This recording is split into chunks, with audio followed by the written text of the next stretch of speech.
birds and planes.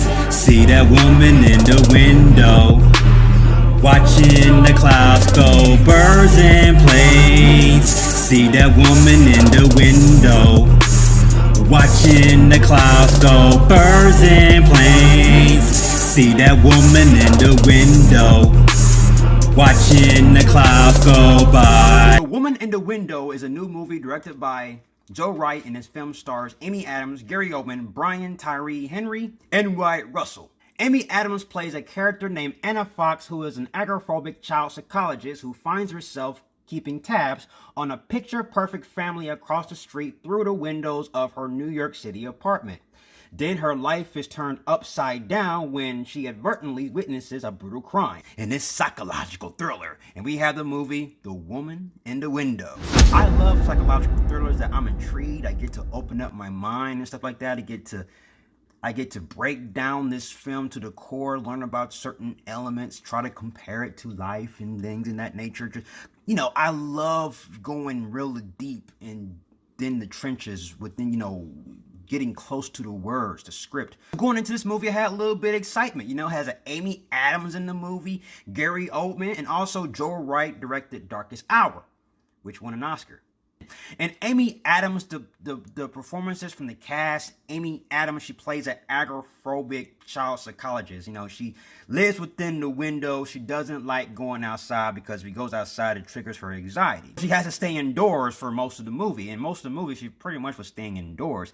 And I did like the performances from Amy Adams. She did a good job of elevating the plot, elevating certain story plot points. Gary Oldman was in this movie as well, and Gary Oldman, he didn't have a huge role in this movie, but Gary Oldman did his thing. Gary Oldman always wanted to bring it. If you knew, you would never have a friend like I did, who put his hands in the filth just to keep yours clean. Come on, man, you can love Gary Oldman. I love Gary Oldman. It was great. He was good in this movie. I couldn't complain. Wyatt Russell was in this movie. Yeah, Captain America. And I thought he plays a character named David in this movie. And his character is not really much. He didn't have much screen time in this movie. Pretty much the cast did their thing. I think the first act was pretty good. It was intriguing. It's like following the story, and I was intrigued.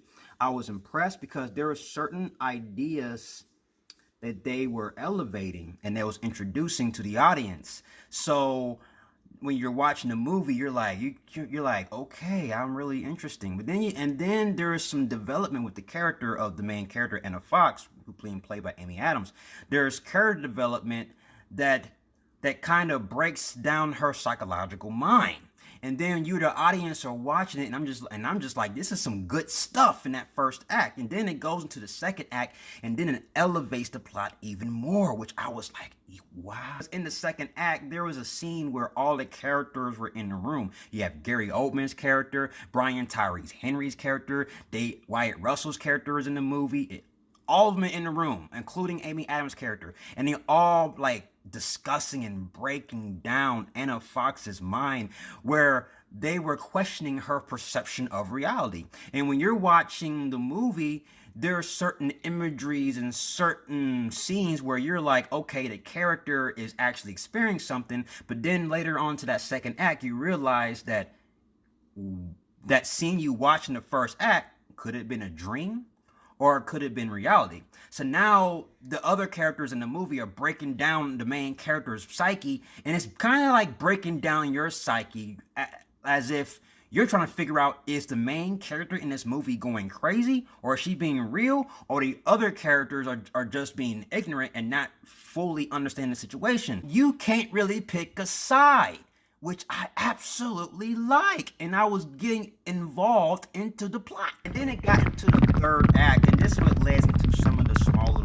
issues I have with the movie. The third act of the movie becomes convoluted because now the third act is pretty much like 15 minutes, 20 minutes. And then what they did in the third act is they had so many ideas and so many plot points that was trying to present in that third act that just felt rushed. And it just felt sloppy. And I was asking myself so many questions. Like, the pacing of the first two acts was just right. The pacing, it elevated the plot, it elevated the story, elevated its characters. You felt something. You was questioning your perception of reality. But then in the third act, the pacing changed drastically.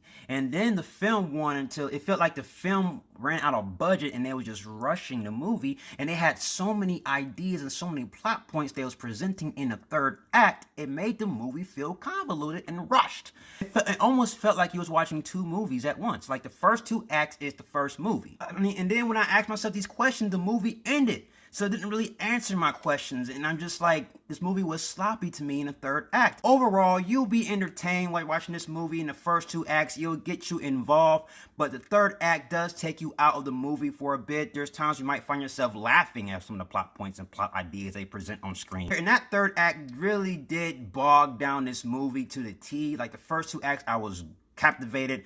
I was instantly thinking to myself, I'm going to like this movie. It even has potential to be a contender, of a top 10 contender, because the first two acts was cohesive, but the third act was sloppy. I have to give The Woman in the Window a Michael Keaton Batman. It's fine. It's fun. If you're a fan of Amy Adams, this is a movie for you, but still, I would recommend checking it out. But I will let you know that the third act is sloppy and convoluted, so you will ask yourself some questions, and they will not be answered. So you will be disappointed in that third act. But the first two acts is entertaining. So overall, this movie is entertaining to watch. So go check it out on Netflix. So that's my review of Woman in the Window. Have you seen A Woman in the Window? Let me know. Comment below. Let's talk about it. And I'll see you guys in my next review. If you like everything you see and you agree, subscribe to my channel and join me in the Batman family. I'll have more Batman-tastic reviews in the way. I'll have a review of Season 1 of Invincible. You have been warned. Till then, ciao. Birds and planes, see that woman in the window, watching the clouds go. Birds and planes, see that woman in the window, watching the clouds go.